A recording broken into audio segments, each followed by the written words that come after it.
आषाढ़ी पर्व पालन ପାଇଁ बंद ରହିବ घटगां मां तारिणीଙ୍କ मंदिर। प्राचीन परंपरा अनुଯାयी प्रत्येक वर्ष आषाढ़ मास शेष गुरुवार दिन आषाढ़ी पर्व पालन कराए। एणु चलित वर्ष मध्य आषाढ़ मासर शेष गुरुवार दिन मां तारिणीଙ୍କ मंदिर बंद रहिବ।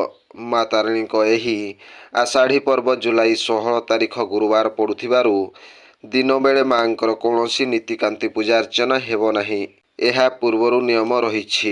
ସନ୍ଧ୍ୟା 7 ଘଟିକା ପରଠାରୁ ମନ୍ଦିର ଫାଟକ ଖୋଲାଯାଇ ମହାସ୍ନାନ, ମାଜଣା, ମଙ୍ଗଳ ଆଳତି, ସୁନାବେଶ, ଚଣ୍ଡୀପାଠ ଏବଂ ହୋମଯଜ୍ଞ ସହ ପୂଜାର୍ଚ୍ଚନା କରାଯାଇଥାଏ।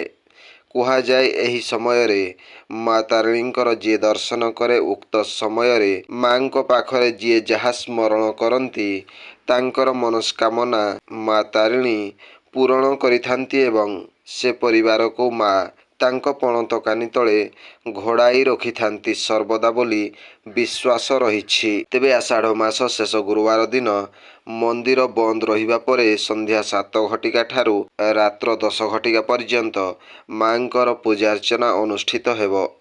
ଆଷାଢ଼ୀ ପର୍ବରେ ମହାସ୍ନାନ, ମାଜଣା, ମଙ୍ଗଳ ଆଳତି, ସୁନାବେଶ ଓ ହୋମଯଜ୍ଞ ଦେଖିବା ପାଇଁ ଭକ୍ତ ଶହ ଶହ କିଲୋମିଟର ଦୂରରୁ ଧାଇଁ ଆସିଥିବା ବେଳେ ଚଣ୍ଡୀପାଠ ଶୁଣିବା ପାଇଁ ମଧ୍ୟ ଆଗ୍ରହର ସହ ଭକ୍ତମାନେ ଅପେକ୍ଷା କରି ରହିଥାନ୍ତି। Bureau report, Janajagaran Odia. Video ଗୁଡ଼ିକ ଆପଣମାନଙ୍କୁ ଭଲ ଲାଗୁଥିଲେ ଆମ ଚ୍ୟାନେଲକୁ ସବସ୍କ୍ରାଇବ୍ କରିବା ସହ ଲାଇକ୍ ସେୟାର କରିବାକୁ ଭୁଲନ୍ତୁ ନାହିଁ।